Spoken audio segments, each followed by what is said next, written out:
tax time on us. Willow wanted to make sure she had full disclosure of her income this year, and Willow gets income from Radio Hound Tube Radio Restorations, and she's CEO of that, and also CEO of the Twisted Willow Studio.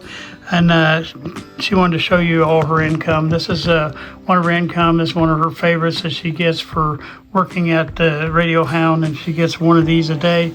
And then she gets one of these a day. She gets that on that. And Willow, can you tell them about this? You get this at night. It's a Joint Health Cosequin. That's one of those at night. Half of that one at night. You don't get a whole one. And then her favorite customer, Edna, she brings that to her, and Edna gives her that one. And every time she comes, she gets a bonus of that. So Willow, let me tell you, I appreciate all the work you're doing, and they're not going to mess with you. The tax man, when he comes, he's not going to mess with you. He's not going to come take all your stuff. He's going to be thankful for what you did. So say goodbye, Willow. Hi, and welcome to this week's video for Radio Hound Tube Radio Restorations. This is John from Indiana. I'm sorry that a lot of these videos have been taking a little bit longer, but sometimes you have to get to a quitting point. This one's probably going to be another hour-long video. I hope you can bear with me on those. I'll try to shorten them up when we get past this part, and maybe it'll make it a little shorter, but it's just when you're dealing with the wiring and that kind of stuff, you have to get to a quitting point or you forget where you're at. So that's kind of how we have to do that. Today we're going to be working in the bottom end of the radio. Will be down in here, but I'm going to flip the radio over and we'll be working actually from the top end because I'm going to turn it on the other side. Oh well. But bottom line, we're gonna be still changing out some wiring. I got a few more resistors to change out. It's a capacitor. We still probably may gonna have one more video after this. That's going to be for the changing out that switch. Before we get to that, changing out that switch, we're gonna have one more video because we still got our wiring for our lights we got to change out. We got a few more bad wires in there, and we got our top wiring that we have wiring going to the grid caps and stuff like that are bad. And then we're also going to have to put in our power cord, which I'm going to probably save that one to the end because I want to clean that chassis real good before we mess with the power cord. That way we don't get our power cord all dirty. The bottom line, I hope you enjoyed today's video, and thank you guys for watching. Appreciate it. Well, good morning. Today we're going to be continuing on the bottom part of this radio. I am going to get this last capacitor out of the way first so we can have that behind us. It will attach from where it's at here on the ground, which we're going to just cut loose. I'll cut that out of the way right now. Okay, and it's going to come from this grounding point right here, and it's going into the bottom part of this 1K resistor here, brown, black, red, 1, 0, 2. That's 1, 0 with 2 zeros. That's 1K. All right. I had somebody reach out to me again about the on the schematic where you have the letter on the resistor values, where you have the letter M right here. That stands for 1000. That's the old version of 1000. So that means one. That means the same thing as K. I've talked about it on several other videos, but I just want to reiterate it on this series too. When you see that 15, like that 15 meg right there, if you see, I'm messing it up. Let me point with this thing because it keeps throwing my focus off when I point with anything else. But like we see 47M, that means 47K. That just means 1000 is what that means. So when you see that M, that means 1000, and it's the exact same thing when somebody says 47K. So I told them I would reiterate that on this series here, and that way for people just tuning in on this series, they would know that also, because some of these old schematics kind of confuse you a little bit when you see that M there. You don't know what that means.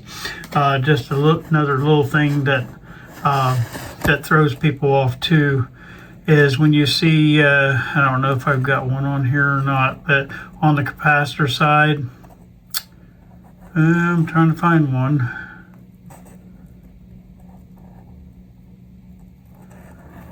Well, I'm not doing good on that. I don't know if we should have some in here. Okay, on this one they don't do it. They actually, on this schematic, when you see a lot of zeros in front like this, you're talking about picofarad level. But most of them, a lot of the old schematics will have MMF here. And it'll say MMFD. And what that means is microfarad. And a microfarad just means picofarad. So that'll confuse people sometimes. But when you see the MMF, that just means microfarad, which means the picofarad level. It's just like a little smaller capacitor than the regular microfarad. It's a smaller value. But those are just a couple little things that help you on the schematic to be able to read the blocks down here. All right, I got to get back on task here. All right, we're going to look at the value of this one. This is a 0.1. You can probably see it here. Like say I tell you to always just kind of scratch that wax a little bit off and you can see your values on there. Try to get where I can focus. That's 0.1 microfarad. All right, so we're going to find this a 0.1 microfarad. The other thing I got to do is, I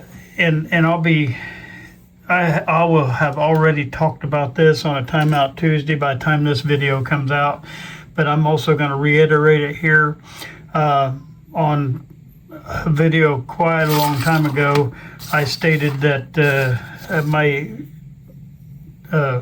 soldering gun, or my Hakko soldering system, was at, it is just mistakenly said that it's 610 degrees Celsius, and that should have been Fahrenheit. So for anybody that gets confused on that, if you had it at 610 degrees Celsius, we'd be melting the tip off of our soldering gun. So that was just a slip of the tongue. I meant 610 degrees Fahrenheit is what I run mine at, and that's for that solder that I talked about in a previous video. So, but you can adjust that a little bit to, you know, make things at a good melting point for your solder. But the solder that I got, I run it at 610 degrees Fahrenheit, not Celsius. All right, so that was just a slip of the tongue. But anyway, we're going to get us a 0.1 to fit in that hole, and I'm going to make a hole into that bottom of that 1K. So I'm waiting for my thing to heat up, which I should have already had done, but I didn't. And we're going to heat the thing and make room for us to get this this new capacitor in place here. You always want to have a lot of 0.1s on hand, because a lot of these old radios, if you're into this era radio, a lot of these radios, they take the 0.1 in many places in here. So you want to make sure you always have a bunch of these on hand, the 0.1s and the 0.01s and 02s. Those are ones you see a lot of. All right, all I'm doing is heating this up, and I'm going to make one little hole through here. And remember, when we put our thing through, we put our dental tool through, and then we twist it while it's cooling down, and that makes a good size hole for that to go through. And we've got our hole made now. All right, now we're going to go get our 0.1. And for those of you that hadn't seen my capacitor thing, this is a polypropylene capacitor. It's non-polarized, and the value on the front is the value that you're wanting. That's a 0.1. And then the 4 means that it don't have any zeros in front of it. It just is a 0.1. So if you see the 4, there's no zeros. So it's a decimal, and then the number that's at the front right here. And that 0.04 just means that it has no zeros in front of the, or after the decimal. All right, so we're ready to get this one ready. For you that tune in later or whatever, just now getting on here, I also put this on both ends of my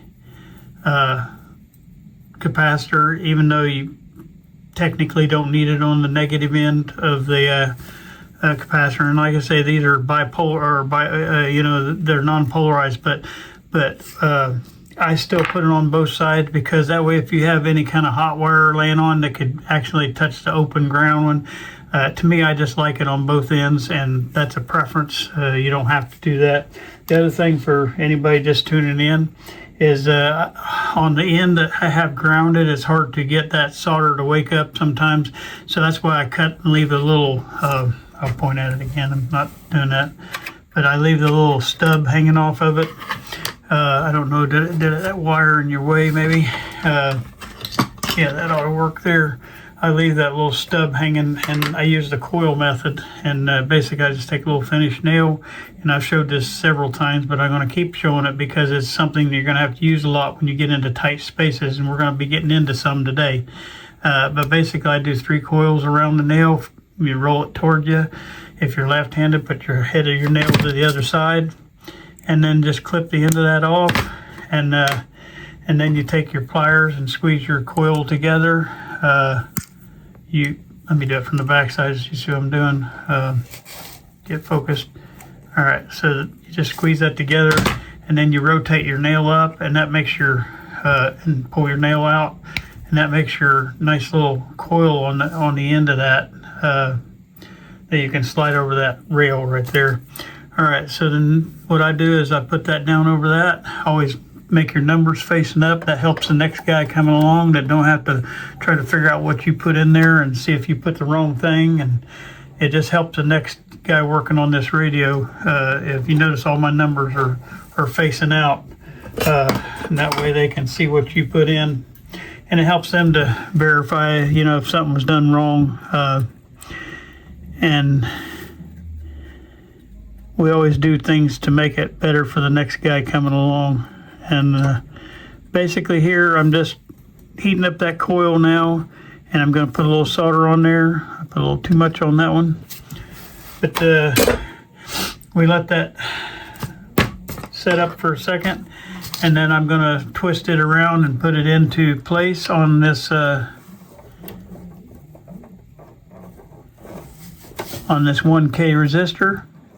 We're going to slide that right through that hole I made.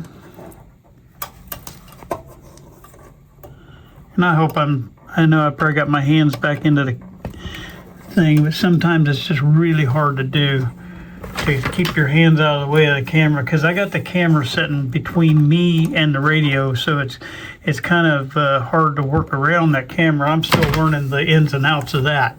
I used to wonder, why is that picture bumping around so much on somebody's video, that are filming these. Now I understand it completely, because for me, get you in close enough, yeah, I could zoom it in, but that even makes it more shaky.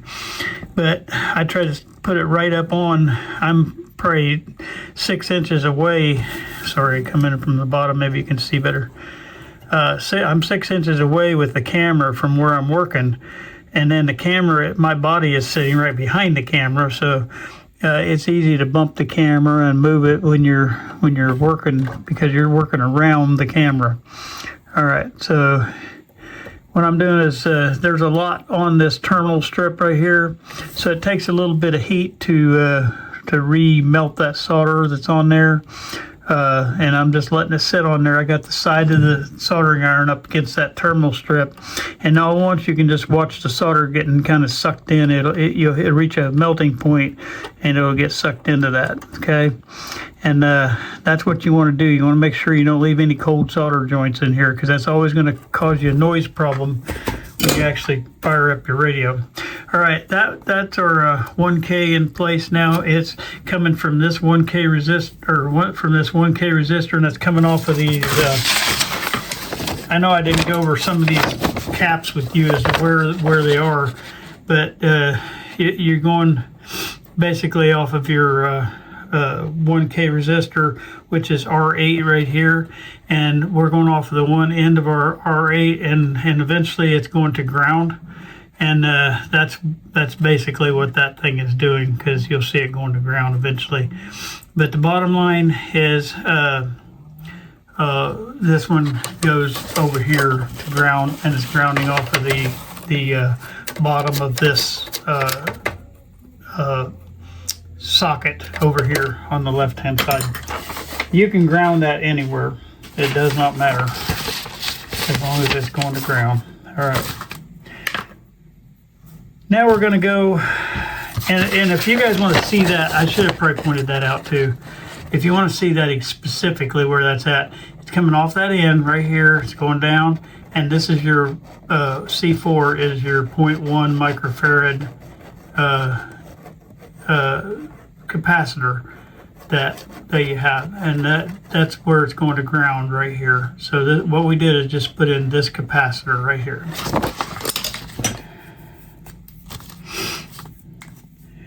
All right, now we're going to go on to the next thing, something that's been bugging me for a while, and I probably should have done this on the front end of the things, but I didn't, and I want to get this one out of the way because this is a very important piece of wire. This piece of wire right here that goes up to the speaker, it's the very first wire that actually comes off of our rectifier tubes, and I don't know if you can see down in here, but that piece of wire, you know, this coil is right in the way, but it comes off. It comes off right at the rectifier that's sitting right behind here. So I'm going to clip that out because this wire is bad, and I don't want bad wiring, especially on the hot side. And the other thing that we're going to do is take this wire out because this comes off the bottom rectifier right here, and then it taps into right here, and that's where that other wire comes up. So all these are tied in to giving that high voltage coming off of the rectifier tubes. And what that is, that's this wire. Let me get focused here. That's the wire coming off of that rectifier tubes. That's this wire that you only see like maybe a 1/4 inch long, maybe a 1/2 inch long right here. But that wire is actually about 12 inches long inside the chassis. And we're gonna replace this wire up to the field coil. And the field coil is where it goes out to the radio to the speaker, because remember the field coil is out on the speaker. So what we're going to do is I'm going to clip both of these wires out, and I'm going to replace all this wiring in here. And I want to do that now because we want a good, clean, unbreakable wire that's in there, because this is how you power the whole radio.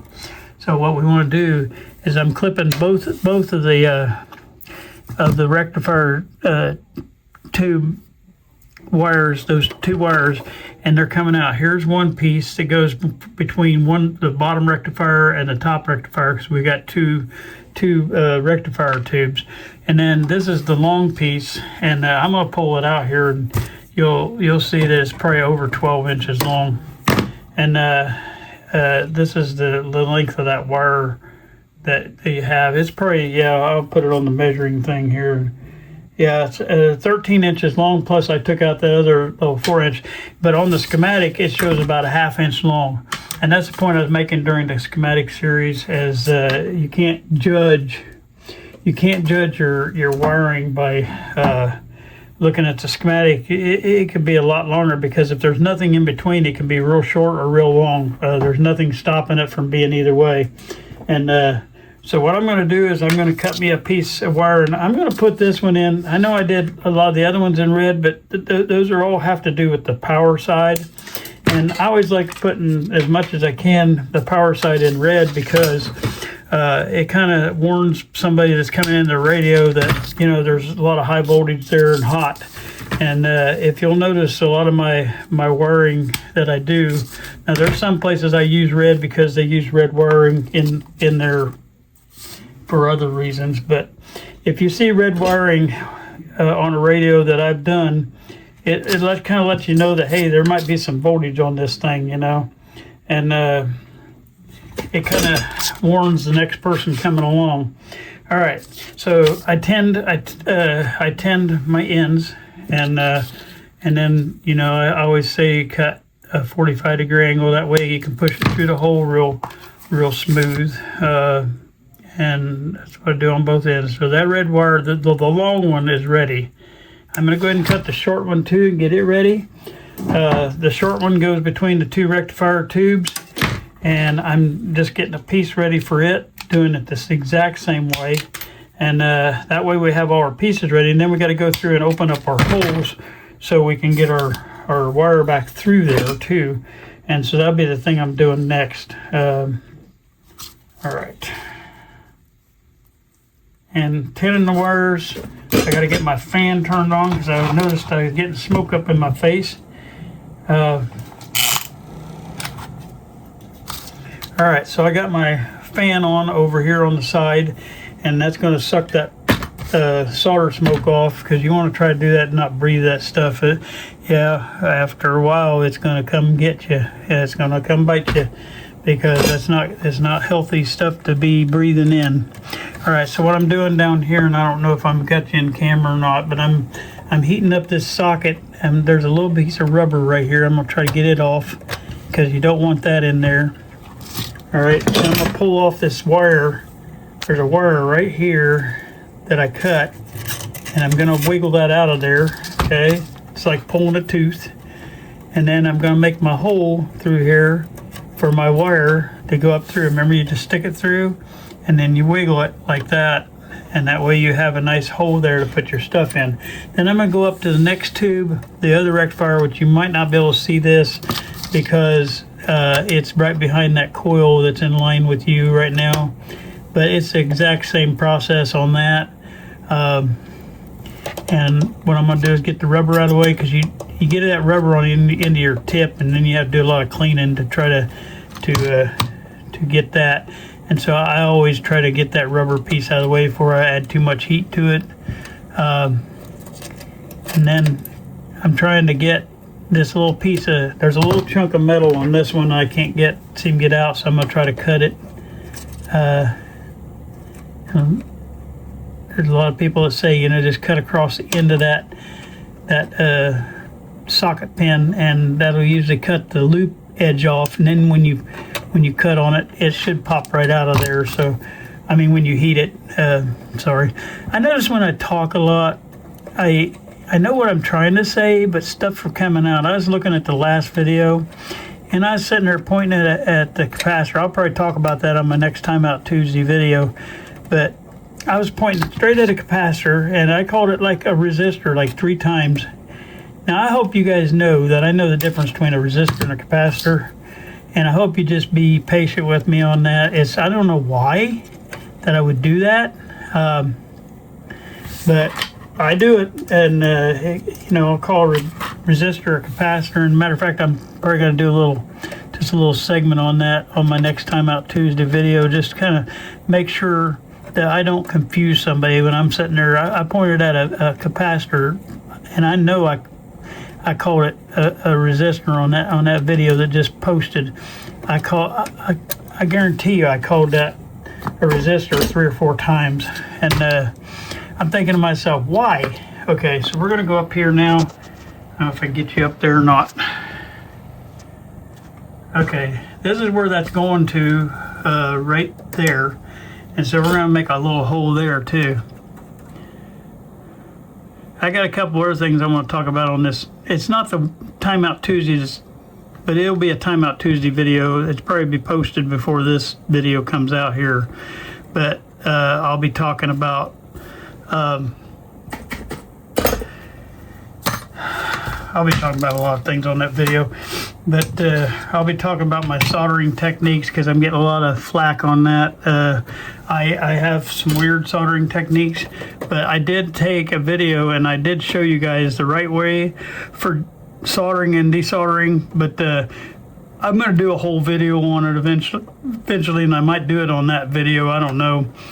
But bottom line is, I have unorthodox ways of desoldering that makes people a little bit leery, because it's against all the standard ways of doing it. But it's just a way I've developed it, and there's reasons for it, and I will, when I do that video, I'll talk about my reasoning for it. But I've done, let's see, all right, we're gonna put this back down here now. I've done on my Facebook page, I've got at least 100, probably 125 radios that I've done on that page alone. And then trying to get you lined up right there.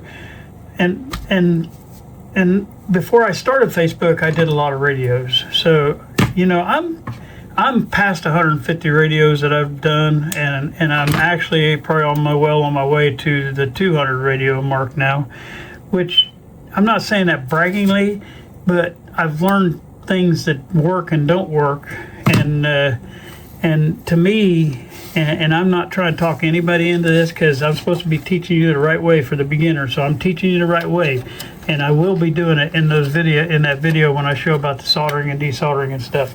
I'm going to show you the right way, but I do have to be honest with you. You know, when you see me doing something different than what I just told you is the right way, you're gonna question that, and it's because I've just learned over time that there's certain things that work and certain things that don't. Like example on the desoldering techniques, which that's what most people have the problem with me on, is I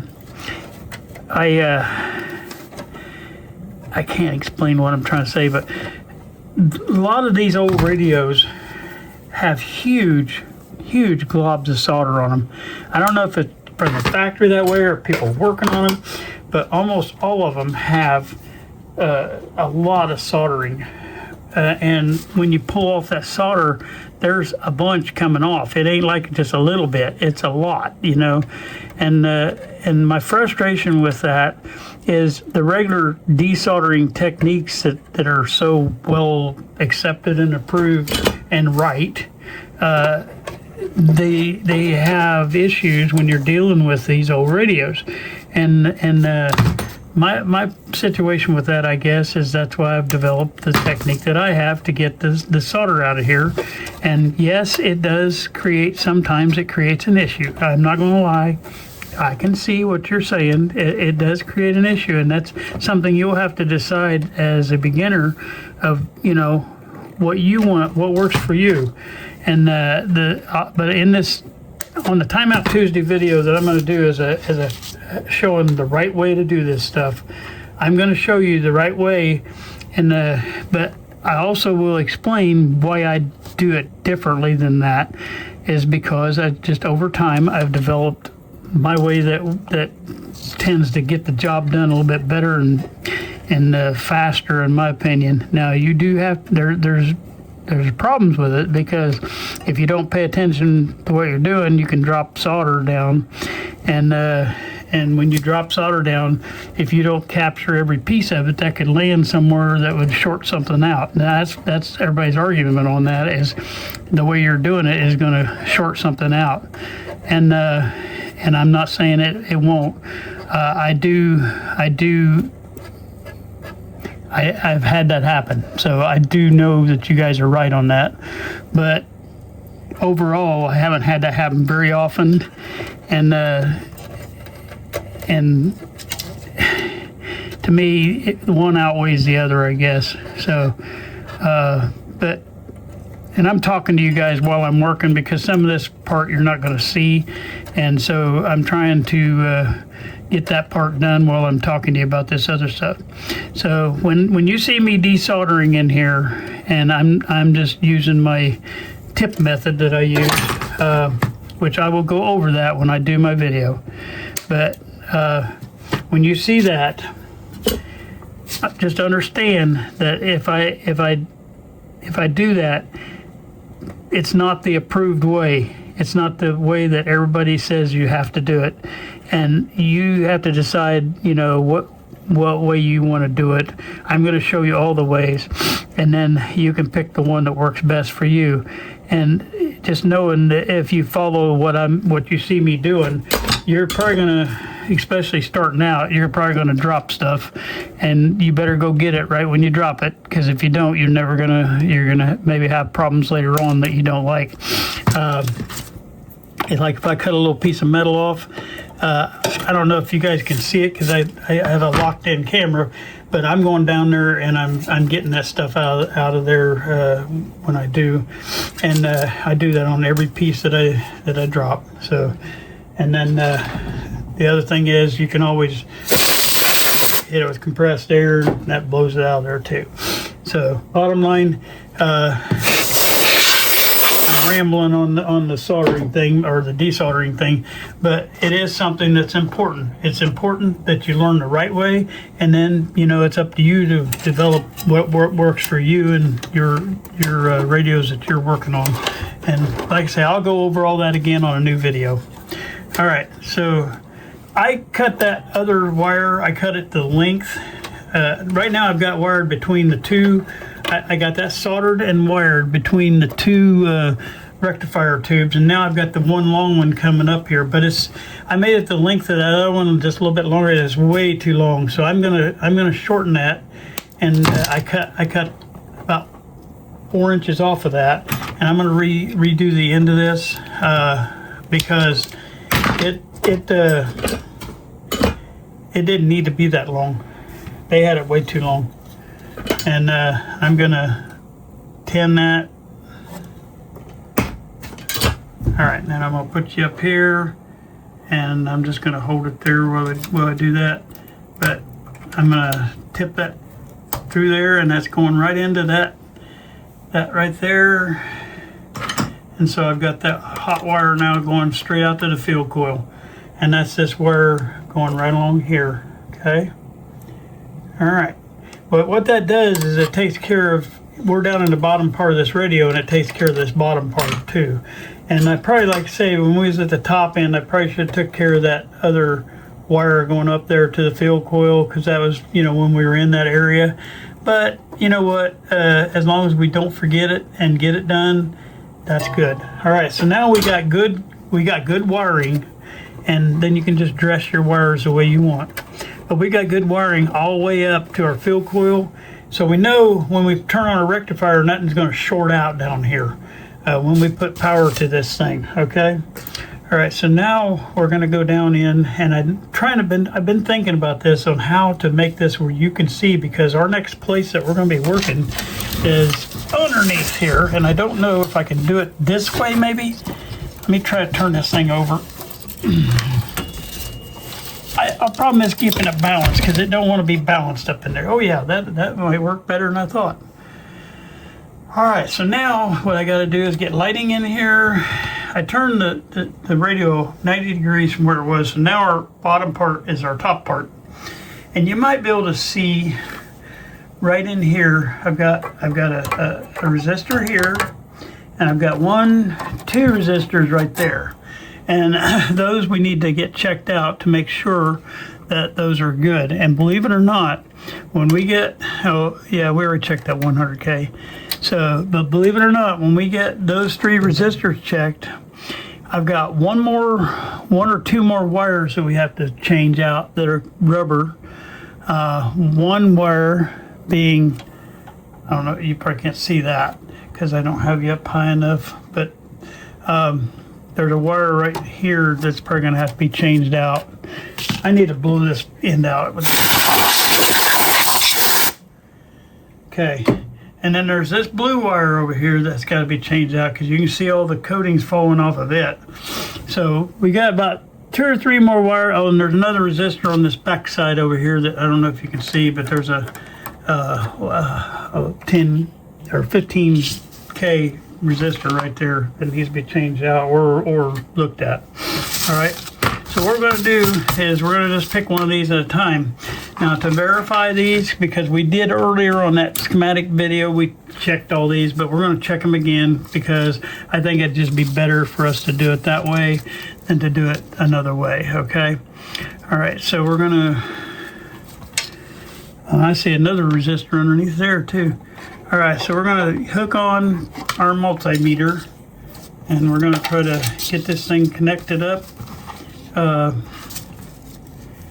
And instead of me, you know what I might do? I know what I'm going to do. Let's do it this way. This way you can see it. I've got another multimeter here. All right. Give me a second to get this other multimeter out here, and we'll use it instead. And that way I won't have to try to, I can move my multimeter and not my camera. It'd be a lot easier. Okay, now I've got to get one end hooked on to this resistor right here, has a brown body, so it's the body and dot. You do the body first. That's your color on the body. And remember on an earlier thing where I had you practice with the colors, the body is brown. So brown is what? It's a 1, right?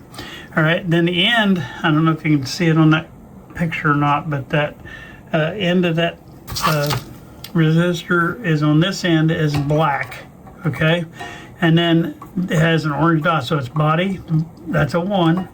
The black is a 0, and the dot is your last number, and that's orange, and that's the 3.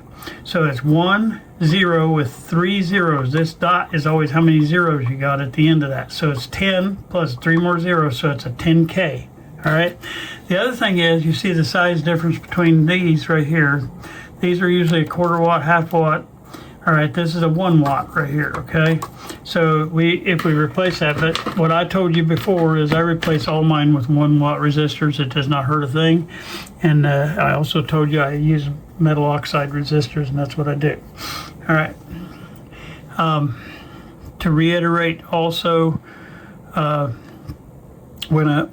talk about that in a minute. All right, so we got a 10K. All right, so now we gotta turn our multimeter on, and we're gonna turn it over to ohms. And right now I've got nothing because I didn't hook it up to my other lead. Hold on just a minute. Got a little ahead of myself. Okay, so we're at 13.4. Okay, well, I don't know if you remember if I told you about that silver, we got to be within 10%. So I can tell you right now, and I don't know how good you are at math, but we need to change out that resistor. So I'm going to grab a 1 watt 10K resistor, and you're going to be surprised at the difference in size.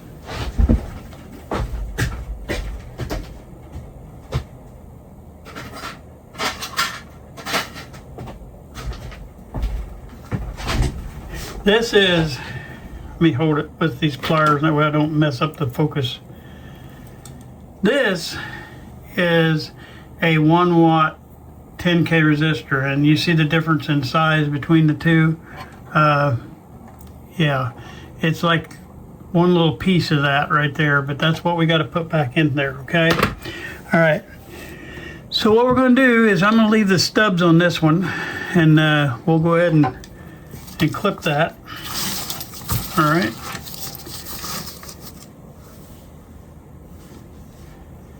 Before we do that, I want to be able to help you to see. Hopefully I can do this. Give me a minute here. I'm trying to locate that. We'll do that in a minute. I'm going to go ahead and clip this guy out of here because we do need to replace this one. This is a resistor that is not good anymore, and it's going out of tolerance. A lot of these times, these resistors, they'll climb on you. For the most part, that's what you'll get is a climbing. And so when you have your resistors showing 10K, it'll start climbing out and being a lot higher than that, okay? So what I'll do, since that is bent out, I'm doing the coil method up in here because of where it's located, and it has rubber wiring connected to it that I don't want to disturb. All right, so I got the 10K pulled out of there, and what we have to do is get our coating on the ends of it, and so I'm going to cut my little pieces of that. I'll be sliding those on here.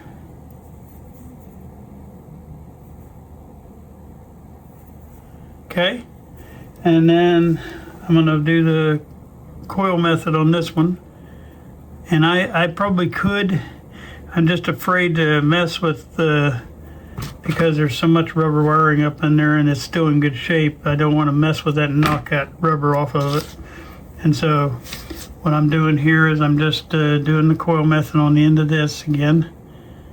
And yeah, the new resistors are a lot smaller than the old ones, but they are totally fine. Okay, got that I got that coiled up and ready to go.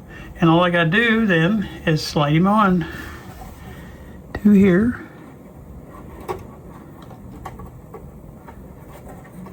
All right, because this is a resistor that has the thick wiring on it, the original one, I always put a little bit of this on here, this flux, because what it does is you get a little bit of oxidation on the bottom end of those big resistors like that, and when you put that soldering gun on there with that flux on there, it's going to burn that oxidization off. And so I'm gonna see if I can go underneath here and get my hand out of your way. I don't know if I can or not. There's so much to get through here because it's way behind that switch. Okay, maybe there. Am I out of the way? I think so. Okay, put a little bit on the end of my gun, then let my gun lay there for a minute. You can kind of see that flux boiling on there. I hope you can see it. You'll see it on the other one if you don't see it on this one. All right, and then once it gets hot enough, then if I can get my solder to bend right, I'm gonna have to go in from the top. I can go in there and just hit it with a little bit of solder. It don't take a whole lot. And then let that, you can watch it suck it in there, okay? All right, now we're gonna do the other end. A little bit on the gun. Start seeing it boiling up there.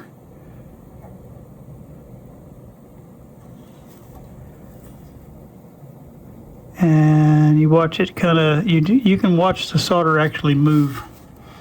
You see that flux boiling up out of the top. That's pretty, see it's boiling up out of the top of that, come right up that tube. All right, so this right here, your 10K 1 watt is replaced now, okay? All right, there's one down in here, and I don't even know if you can see this on camera, so I may have to do this one on the side. But I'm trying to see the value of it because I'm having trouble seeing it, so I know you're gonna have trouble. But this one here is blue, so we know it starts off with a 6. The body is blue. Trying to get lighting that's a little bit better up in there. To be honest with you, I can't even tell where the other end of that goes. Let's see if I can figure that out. Okay. Be honest with you, I can't even get an end on that, I don't think. Yeah, woo, that's in a weird spot. Okay, I'm gonna have to take these tips off, or the extensions off, and go down in here with the tip. So right here is where it goes on a coil down here. This is the old oscillator coil that's up in there. And if I can get my lead to touch that pin on that coil, and I just knocked you back. Okay, I think I got my lead touching on that end, and then I got this, but I'm not going to be able to show you. Hold on. You might just have to take my word on this one, because I can't hold these leads and do both. I'm not getting a connection down below. I'm having a hard time getting that touched up there. Maybe I can come in from this angle. I'm trying not to hit that rubber wiring because it's trying to break on me. Every bit of that's rubber wiring there. As long as you don't disturb it, it's fine.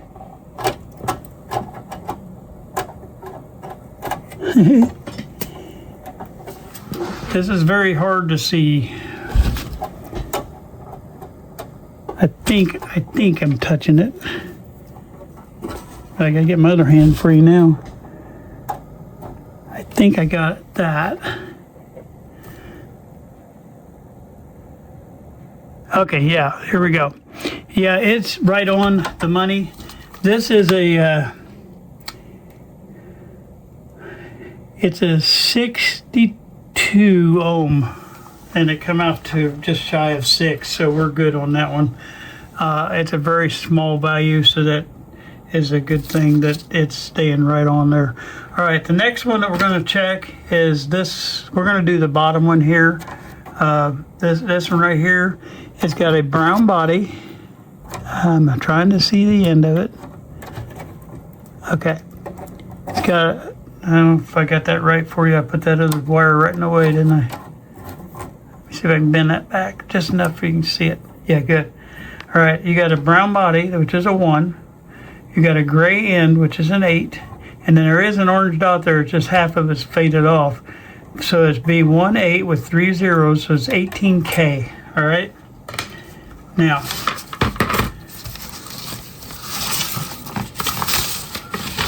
I'm gonna just do this real quick, okay? This tube right here that we're looking at is the 688, okay? The 688 is your converter tube. This is the one that does all your mixing and stuff for you, okay? All right, so that 688 converter tube, you're gonna have a resistor coming off of it. And that resistor is coming off of, if you count the pins, it's pin 1, 2, 3, 4, pin 4, all right? So we did the 688 converter. I don't know if we put the pin numbers on there or not.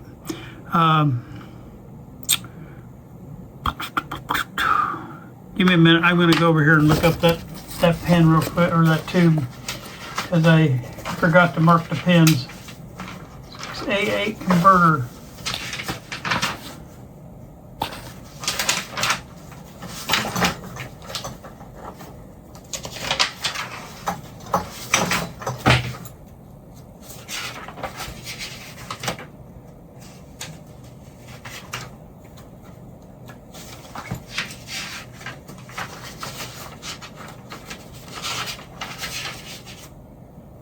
All right, pin 4 is the one that has the double thing here, and it comes off of right here, and so that'd be R9 that's coming off of there. This one, I'm sorry, R9, okay? So we want to look at R9 down here on our list, and R9 is the 18M. Remember I said M is K, 18K, so we do know that we're on the right track right there, okay? So we're gonna measure that and see how much we got for the 18K, okay?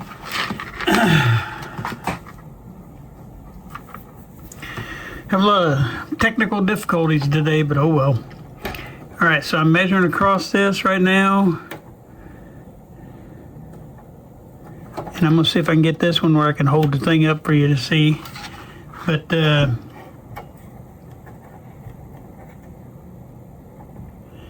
and you can see we're 18.3. I'm not in the screen, am I?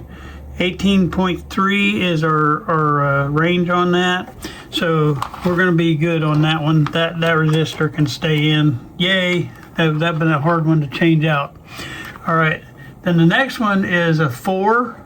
Let me get my pointer so I don't focus you out. It's a 4. The body is first. That's 4. Yellow is 4. The end of it is violet. And that's 7, so it's 47, and you see the orange on there has got 3 zeros, so 47K. All right, and we'll see if we can find that one. We said that was pin 4, so this is pin 5. This is pin 5 that's coming off of. All right, so on the 6A8, pin 5. Pin 5 is our, and I should have marked these ahead of time on the schematic, and I didn't, and you need to just look at your book and get that. So pin 5 is this bottom grid right here. That's your control grid, and you want to go down on it. So the resistor that you see on there that's hooked to that pin is R5. Okay, so we're going to go down and look at R5. And R5 is the 47K right here, 47M. So that's 47K, and we're going to measure that one now. Okay, so I'm going to lay that one on there, and that one on there,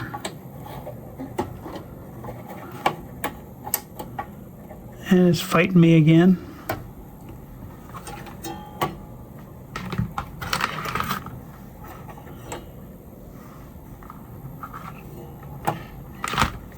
Okay, I'm going to put a clip on this one. Hold on.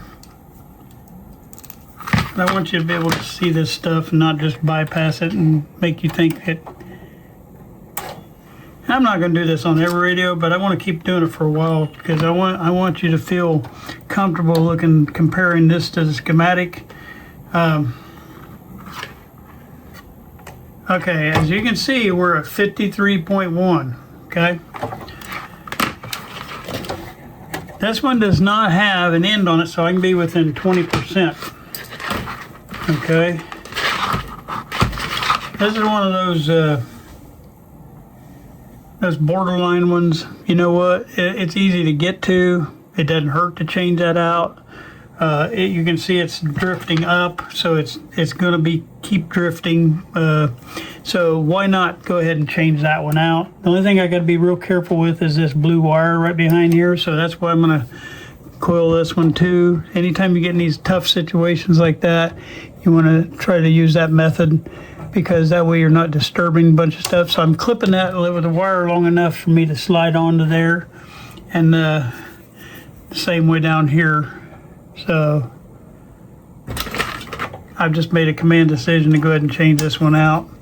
All right, so there's the one I just put out of there. That's 47K. So I'll go get us a 47K and we'll go from there.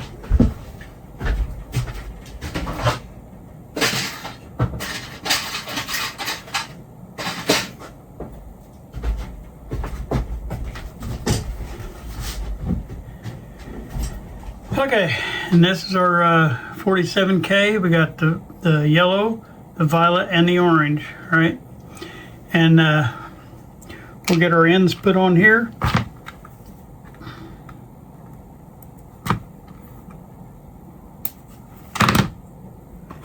All right. And then I'm going to use the coil method again on these.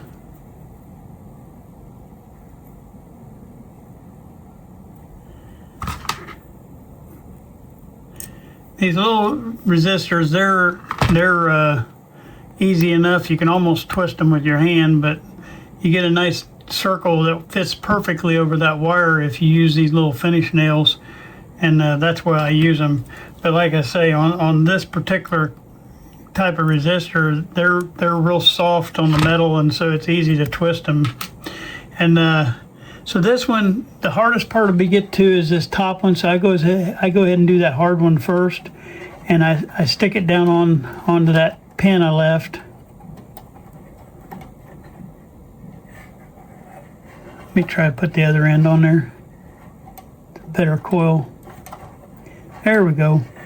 All right, so I'm gonna let that one hang out in the middle air for a minute and get this other one soldered. I'm gonna have to go in from the back side over here and see if I can get. I'm probably right in your way again.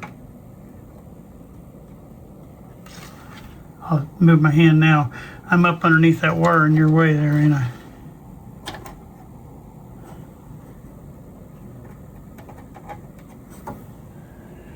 All right, and we got that end soldered, and now we're going to just grab this other end and move him into place.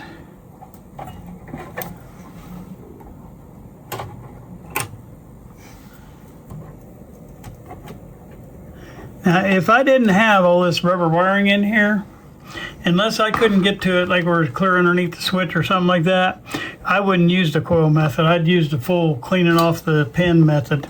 But because we've got all this rubber wiring is why I'm making the decisions to use the coil method, because you don't want to disturb that stuff unless you have to. And when you have to, once you disturb one, you're going to probably replace them all, because when you bump one, you bump the other ones, and it creates an issue. And if you don't have to disturb them, don't do it, okay? All right, so I'm trying to get that heated up enough to where I can get a little bit of solder on there now. And it looks like it's taking it in good. All right, and you can see I think you can see it. Let me see if you can see it. No, you can't see it. Why can't you see it? There's the solder joint right there. And that looks a whole lot different in the camera than it does in real life. Okay, I think we got all of our resistors and capacitors and that kind of thing taken care of. Now let's take care of some wiring. Okay, we got a little bit of wiring right here. Only reason I'm touching this one is because I have to, because it's all messed up. So I'm gonna cut that one out.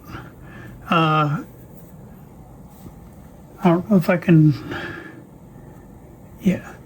All right. So I'm gonna cut this off of here. Now, this is another one of them situations where I'm gonna leave a little bit and coil on it, because I've talked about it in a previous video. But if you put a soldering iron to this right here, you'll loosen this connection right here, because all that is a piece of cardboard with wax around it.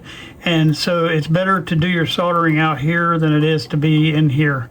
Okay, now this other connection back here, I should be able to cut it back and make a hole through the terminal strip on. So I'm going to go ahead and cut the back side, and that's back.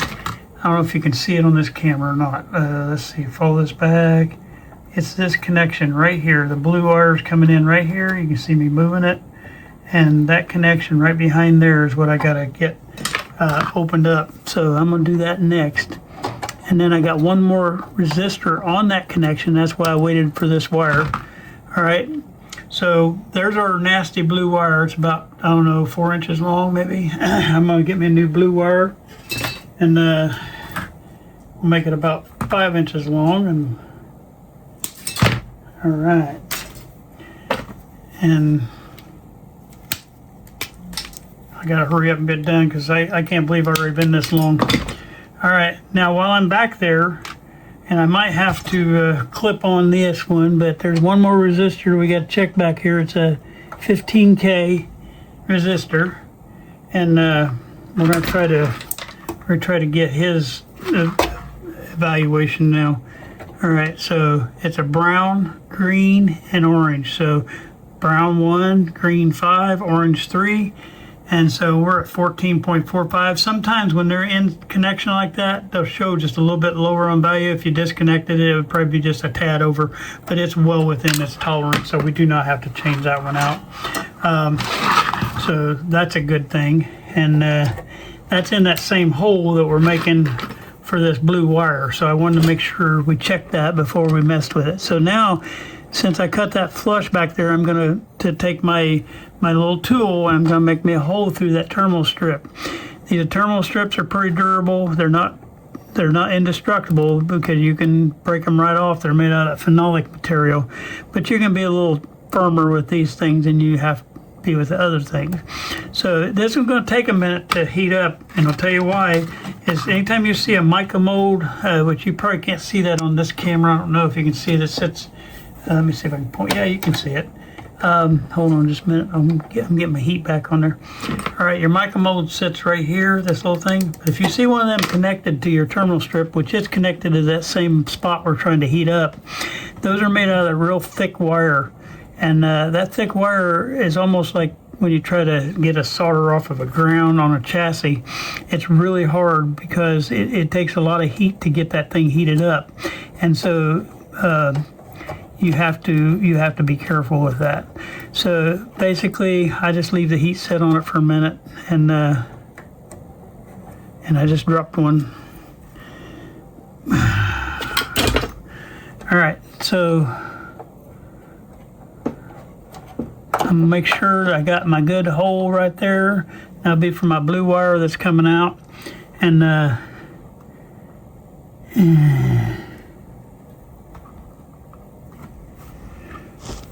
all right, so I'm gonna get my blue wire tinned up. So we don't have to change out the 15K, which is a good thing. And we don't usually change out the mica molds, because they're pretty stable. They don't usually drift. And the only time you'll see that is you might have some issues with things not working right, and it'll rear its ugly head. And then sometimes you have to change out that mica mold, because it's the only thing left that was wrong. But 99.9% of the time, those micas are stable and good. So I don't even mess with them unless I don't have a radio and have to start researching stuff. So anyway, I'm trying to roll this around. What I'm being real careful with is there's a lot of rubber wiring on this coil that I'm working behind, I'm trying not to bump any of that rubber wiring because that'll just open up a big can of worms, and you don't want to do that. All right, so I got that in soldered. I just got to get it, I mean, not soldered, but in. I just got to get it soldered. So I got to get that thing heated up one more time. And I'm probably bumping the camera because it's right in the way. All right, there we go. I got room to get it in there now. Well, sorry guys, I'm really sorry.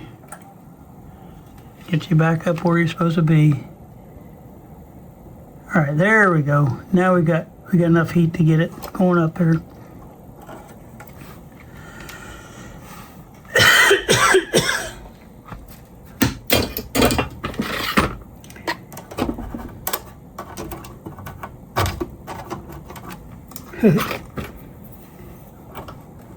All right, I gotta get that guy out of there.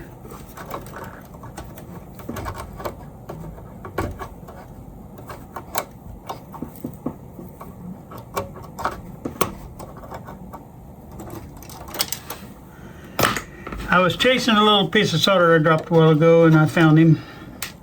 All right, so bottom line is we got that in. We just got to get this other end of wire hooked up, and then we're going to probably call it for today. I want to come out underneath here, and then we want to come over to this side right here, okay? Now, what I'm going to do on this situation is I'm not going to coil on this one. I'm going to slide me a shrink tubing on here, and I'll go back out of the way. And then this is that other method that I was telling you about, was the J-hook method. And so we're going to J-hook this on like that. And then we're going to run our wire through there. Okay, and then we're going to, I hope I'm not throwing it out of focus, but we're going to squeeze that together. We're going to J-hook this wire down. We're going to solder that connection right there, and then we'll slide our shrink tubing up over there, and that way I'm not affecting this this coil at all, because we don't want to do that.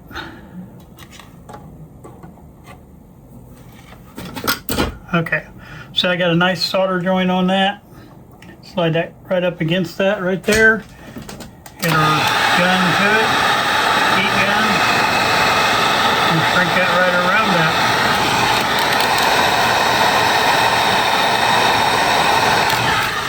All right, so now we got our blue wire on. We still got a couple more questionable wires, but I think I want to do one more thing before we quit for today.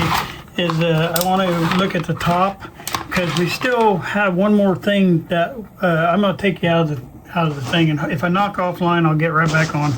But sometimes I knock it off the thing when I try to move this camera. So I'm going to lay this thing down. All right, remember that we still got wires that we have to deal with. And you got wires coming out of the top of this thing.